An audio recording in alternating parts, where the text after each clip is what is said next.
करी वराभयकरी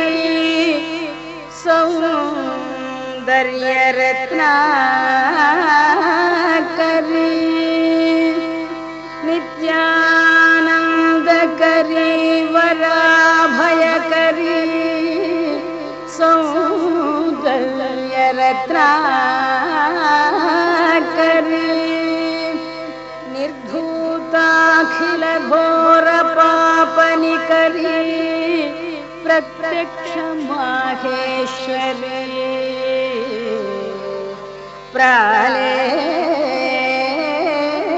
प्रालेयाचल वंश पावनकरी काशीपुराधीश्वरी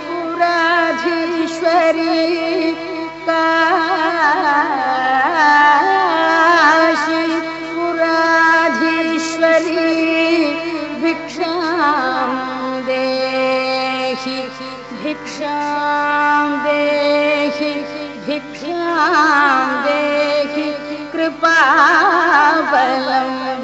करी माता अन्नपूर्णेश्वरी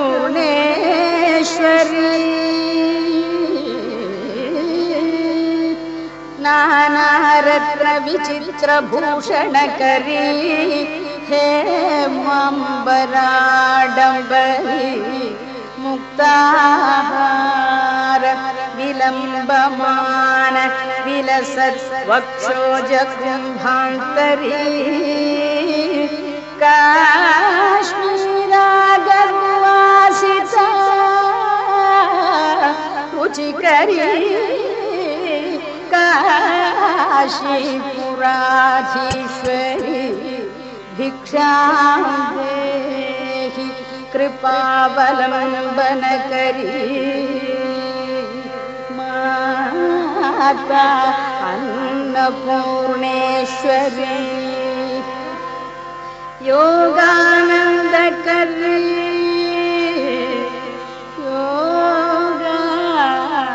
योगानंद करी रिपुक्षय करी धर्मैकनिष्ठा करी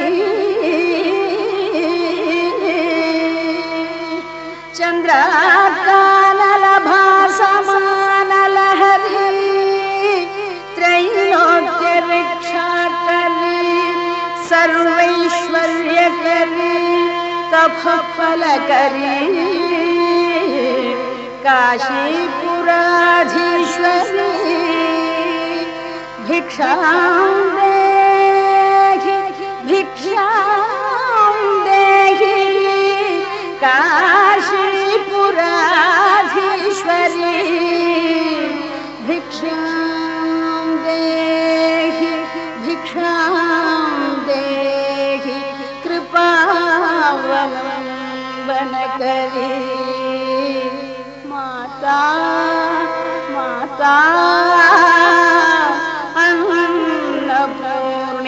विष्णुं शशिवर्णं चतुर्भुजं प्रसन्नवदनं ध्यायेत् सर्वविघ्नोपशान्तयेत् गुरुर्ब्रह्मा गुरुर्विष्णुः गुरुर्देवो महेश्वरः गुरुः साक्षात् परब्रह्म तस्मै श्रीगुरवे नमः। व्यासाय विष्णुरूपाय व्यासरूपाय विष्णवे नमो वै ब्रह्मनिधये वासिष्ठाय नमो नमः। कूजन्तं राम रामीति मधुरं मधुराक्षरम् आरुह्य कविताशाखां वन्दे वाल्मीकिकोकिलं श्रुतिस्मृतिपुराणानाम् आलयं करुणालयं नमामि भगवत्पादशङ्करं लोकशङ्करं। वागर्धाविव सम्पृक्तौ वागर्धप्रतिपत्तये जगतः पितरौ वन्दे पार्वती परमेश्वरौ। सूक्तिं समग्रयितुः स्वयमेव लक्ष्मीः श्रीरङ्गराजमहिषी मधुरैः कटाक्षैः वैदग्ध्यवर्णगुणगुम्भनगौरवैर्यां कण्डूलकर्णकुहराः कवयोधयन्ति। हैमोध्वपुण्ड्रमजहन्मकुटं सुनासं मन्दस्मितं मकरकुण्डलचारुगण्डं बिम्बाधरं बहुलदीर्घकृपाकटाक्षं श्रीवेङ्कटेशमुखमात्मनिसन्निधत्ताम्। विमलपटी कमलकुटी पुस्तकरुद्राक्षसस्तहस्तपुटी कामाक्षी पक्ष्मलाक्षी कलितविपञ्ची विभासि वैरिञ्ची మనోజవం మరుతతుల్యవేగం జితేంద్రియం బుద్ధిమతాం వరిష్టం వాతాత్మజం వనరయూధముఖ్యం శ్రీరామదూతం శిరసా నమామి. ఆపదామపహర్తారం దాతారం సర్వసంపదాం లోకాభిరామం శ్రీరామం భూయో భూయో నమామ్యహం. హరి ఓం. పరమేశ్వర స్వరూపైన సభకి నమస్కారం. మా తండ్రి గారు సుందర శివరావు గారని మహానుభావుడు, నాకు ప్రాతస్మరణీయులు, తండ్రిగాను పరమభక్తి తత్పరులుగాను కూడా. వారు మా వంశ ప్రవరని మా పినతండ్రులు మా పెద్దతండ్రులు గురించి చెప్పుకుంటూ ఒక పద్యం చేసుకున్నారు. ఆత్రేశగోత్రాన ఆరాధ్య కులమున యాజుషేఖలో నవతరించి విద్యాధికుండవు వీరశరభయాఖ్యుడు అస్మత్ పితామహుండు. అతని సుతుడు రాజకీయోద్యోగి రాజన్న తనయుండు పేరమ్మయ్యను సాధ్వి పేర్మిసుతుడ అని వాళ్ళ అన్నదమ్ముల పేర్లన్నీ చెప్తూ నన్ను సుందర శివనాముడండ్రు, కరుణనీలుము విశ్వేశ కాశికేశ అని చెప్పుకున్నారు ఆయన.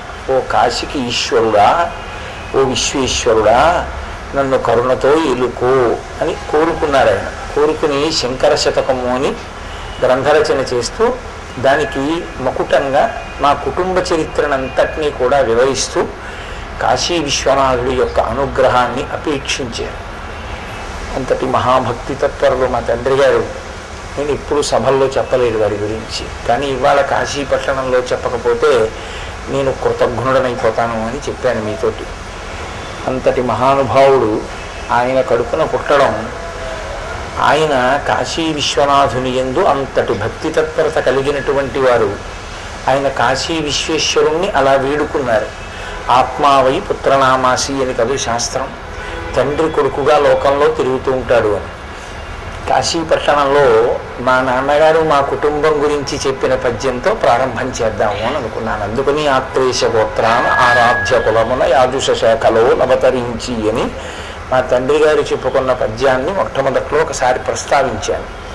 కాబట్టి ఇవాళ మా తండ్రి గారు చాలా సంతోషిస్తారు. ఏ లోకంలో ఉన్నా ఓ కాశీ పట్టణంలో నా కొడుకు ప్రవచనం చేస్తున్నాడు అని. ఈ తత్పూర్వం కూడా నేను కాశీ వచ్చాను, కానీ ఇలా ఒక సభను ఉద్దేశించి ప్రవచనం అని ప్రత్యేకంగా చెయ్యలేదు. ఈసారి అది మాతాజీ యొక్క సంకల్ప స్వరూపంగా నేను అనుగ్రహింపబడ్డాను. ఎందుచేత అంటే ఇవాళ మా తండ్రి గారు చాలా చాలా సంతోషిస్తారు, మా తల్లి గారు చాలా సంతోషిస్తారు.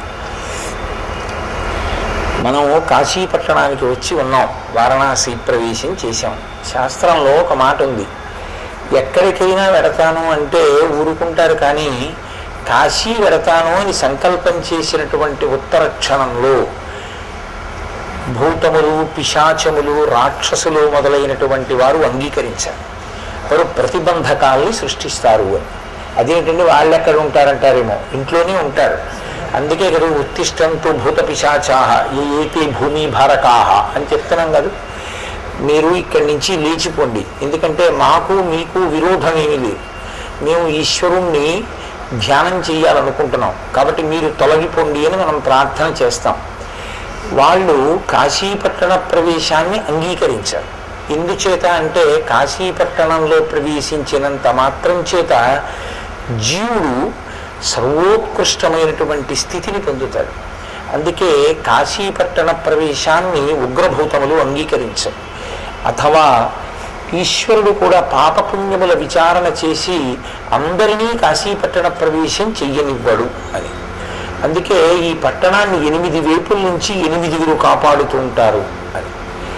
అందున ప్రత్యేకించి కాలభైరవుడు పరిశీలనం చేస్తూ ఉంటాడు, వీడు వస్తానంటున్నాడు, వీడిని ప్రవేశపెట్టవచ్చా.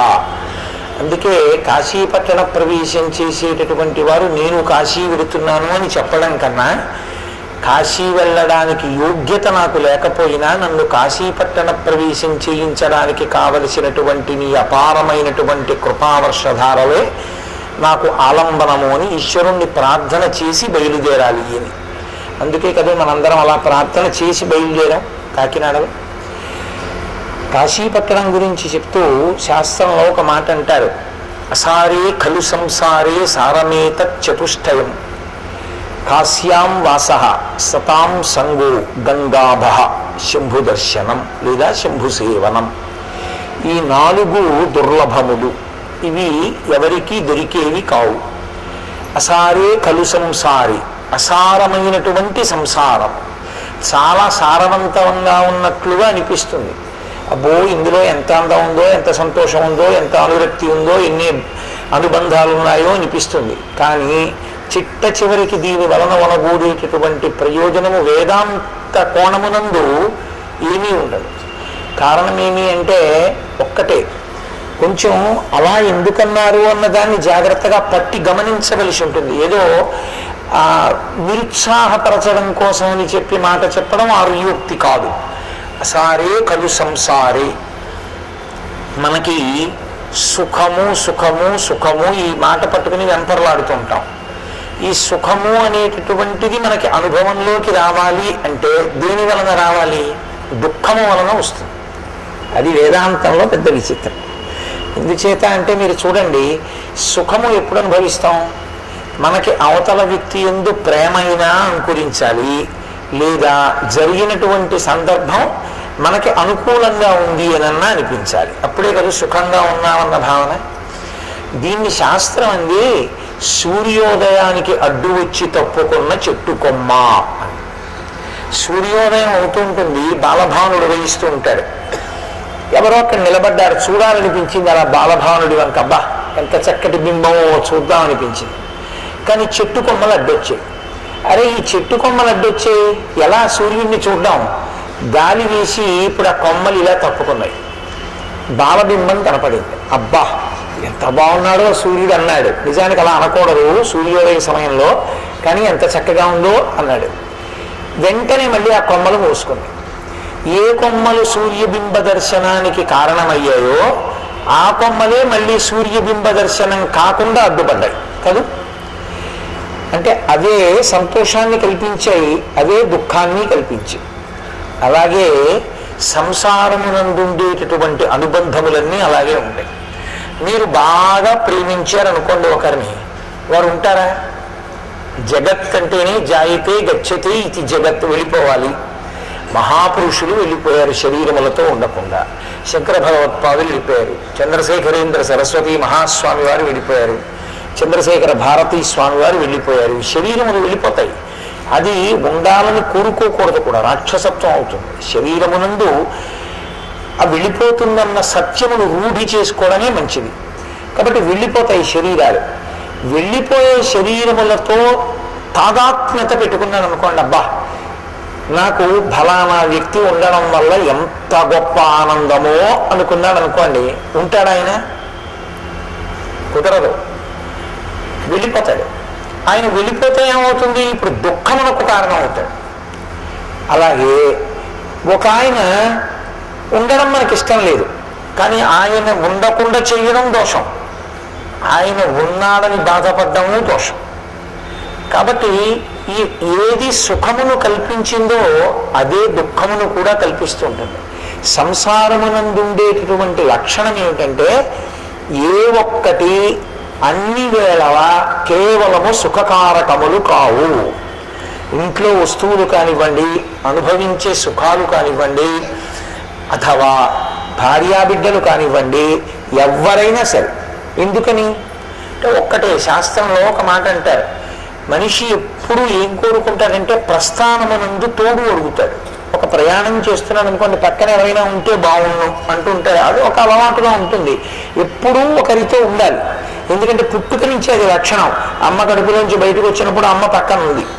ఆ తర్వాత చాలా చాలా అనుబంధాలు వచ్చాయి. ఎప్పుడు ఎవరో ఒకరు ఉండాలని కోరుకుంటాడు. చాలా పెద్ద నిర్వేదం ఎప్పుడు కలుగుతుందంటే దీన్ని జీవుడు విడిచిపెట్టిన ఉత్తర క్షణంలో అందరూ వదిలిపెట్టేస్తారు. కాయము వీడి జీవుడతి కంపిత చిత్తత నీగు చుండవు నాయనయంచు ఎచ్చు నిజ నందన నందినులైన కాని కందూయిని భష్పములు తొలుత దుఃఖమహాంబుది సొచ్చు పత్నియున్ కాయము వీడిరారు కదా చేసిన కర్మము పుణ్యము తప్ప శంకరా. ఏదొస్తుంది? ఇది విడిచిపెట్టి వెళ్ళిపోయే సమయం ఆసన్నం అవుతుంది. ఇందులోంచి జీవుడు ఉత్క్రమణం అవుతుంటాడు, పైకి లేచిపోతూ ఉంటాడు. లేచిపోయి బయటికి వస్తాడు, బయటికి వచ్చి చూస్తాడు, కల్లరి బొమ్మయవు కాయంబునొల్ల ఇంటి దొంగలు పోలు కొడుకులనొల్ల